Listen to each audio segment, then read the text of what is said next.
Welcome to our lunch hour bulletin with me, Sibongile Ziambo. The headlines.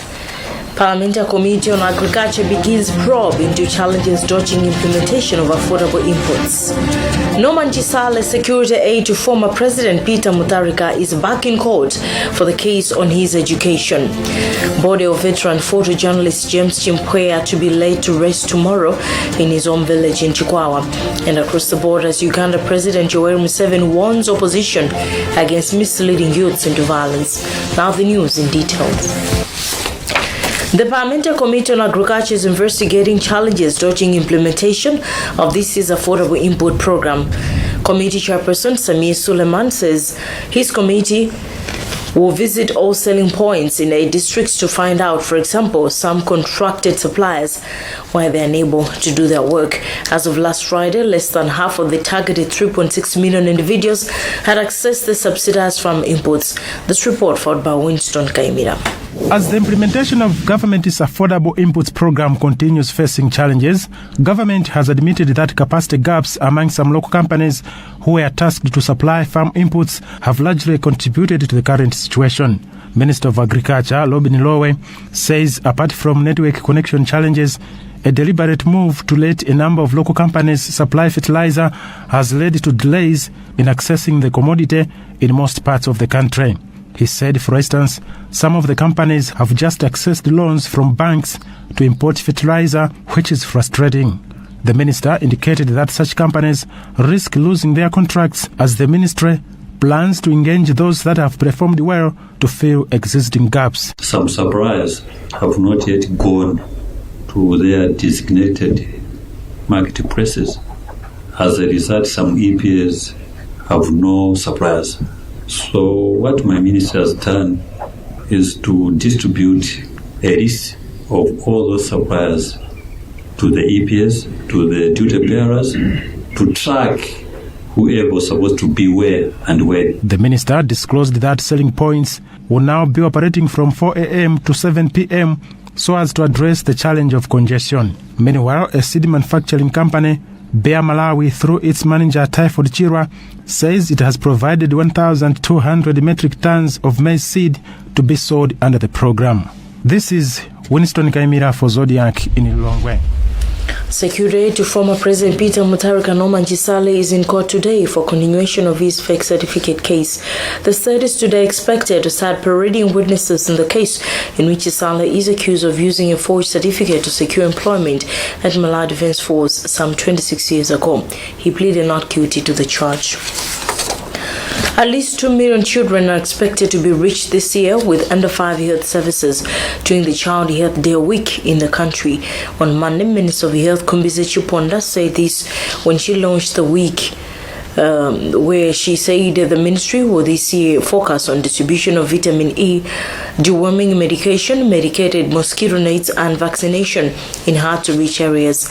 The week is expected to cover under-5 children between 6 months to 5 years to avoid what the minister called far-reaching repercussions, as 60 children out of every 1,000 die every year. Here's Chiponda explaining more in this interview. We have launched what we call Child Health Days. It's a campaign which is going to run from 30th of November today up to the 4th of December. This is a campaign just to maximize our efforts trying to reach out to our children, especially those from 6 months up to 59 months, and also to the breastfeeding mothers who have delivered within the 12 weeks.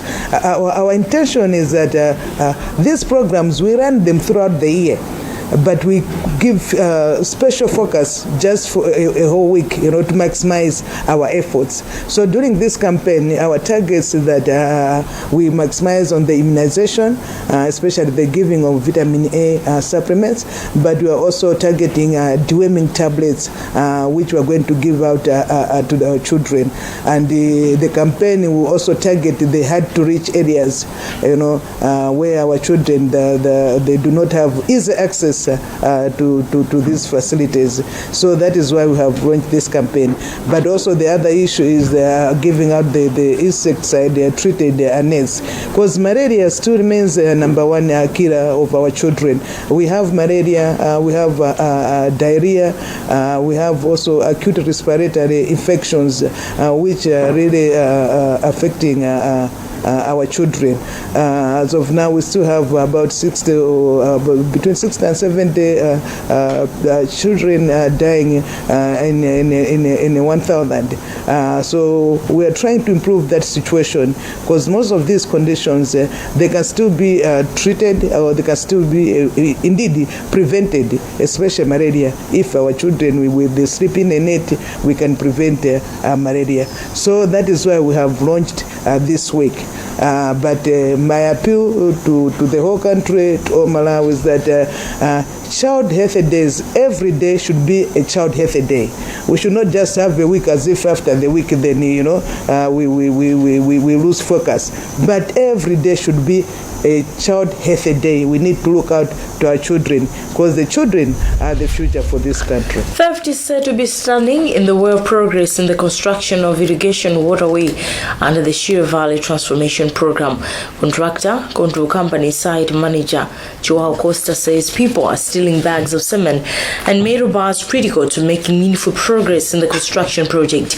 The irrigation waterway project is worth $25 million United States dollars. Christopher Sunday with the report.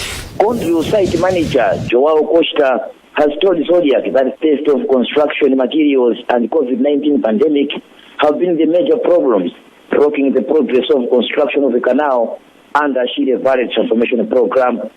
Costa says it is pathetic that some workers and surrounding communities have been stealing construction materials, especially bags of cement and metal bars.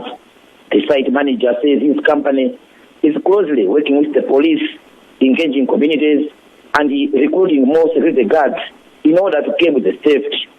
He was speaking when the Minister of Agriculture, Robin Lowe, toured the progress of the construction works in Chikwawa on a Sunday.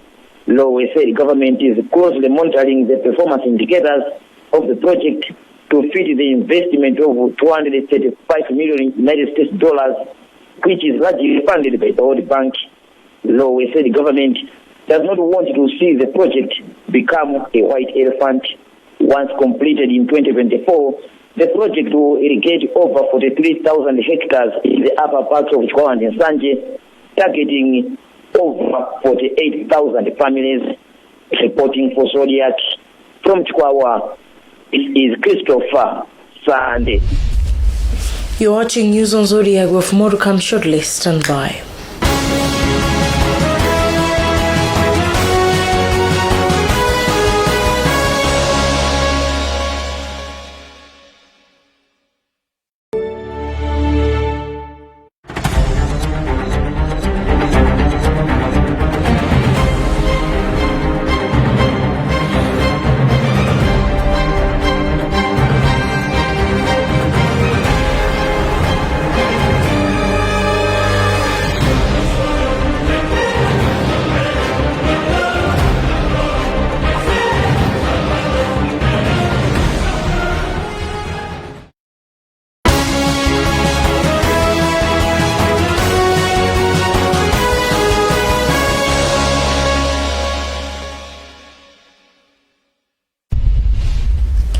Welcome back. Let's take a look at the headlines as we continue the news.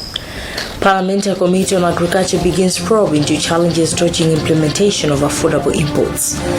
Norman Chisale secured aid to former President Peter Mutharika is back in court for the case on his education.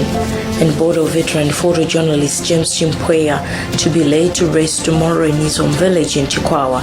And across the borders, Uganda President Yoweri Museveni warns opposition against misleading youths into violence.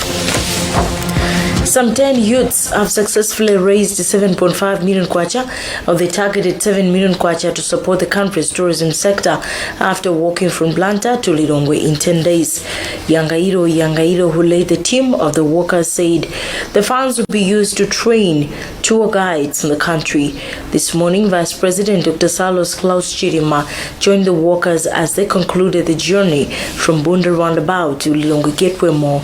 This report by Winston Kaimira. Vice President Saulos Chilima joined a team of the 10 young people as they completed their 314 kilometers journey from Blanta to Lilongwe. The 9 boys and 1 girl targeted to raise 7 million kwacha for the training of tour guides, but the target has been surpassed as 7.5 million kwacha has been raised. Malawi has supported the workers with 2 million kwacha. The Vice President has since promised to raise additional 2.5 million kwacha, putting total funds mobilized at 10 million kwacha. He commended the initiative, asking Malawians to always take action in addressing challenges they face. Yangairo, who led the team of the workers, commended various individuals, government and companies for supporting the initiative. This is Winston Kaimira for Zodiak Tv Nkhani.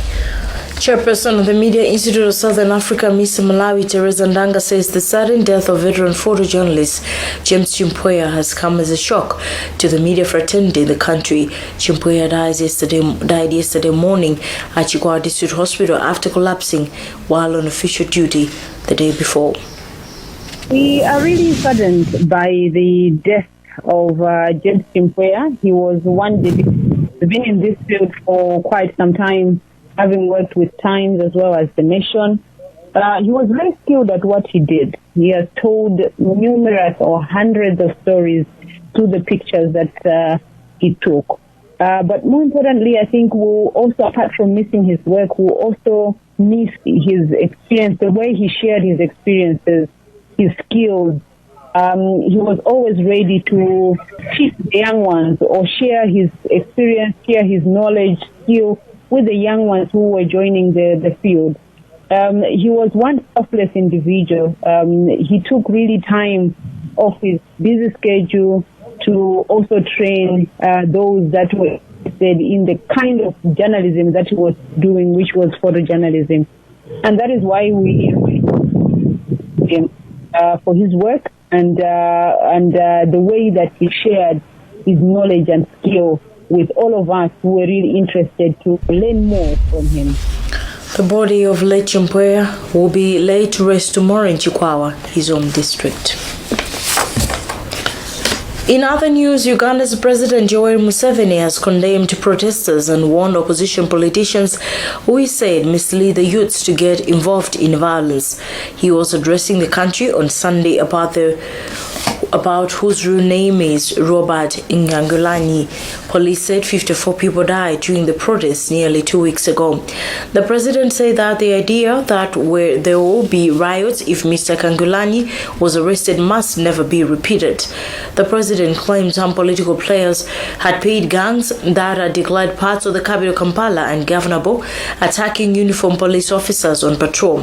He condemned people who were filmed attacking law enforcement officers and people dressed in yellow, the ruling party color. That's how we conclude this edition of news, and before we go, I look at the headlines. Parliamentary Committee on Agriculture begins probe into challenges dodging implementation of affordable inputs.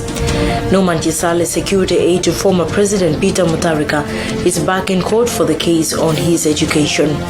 Body of veteran photojournalist James Chimpoya to be laid to rest tomorrow in his home village in Chikwawa.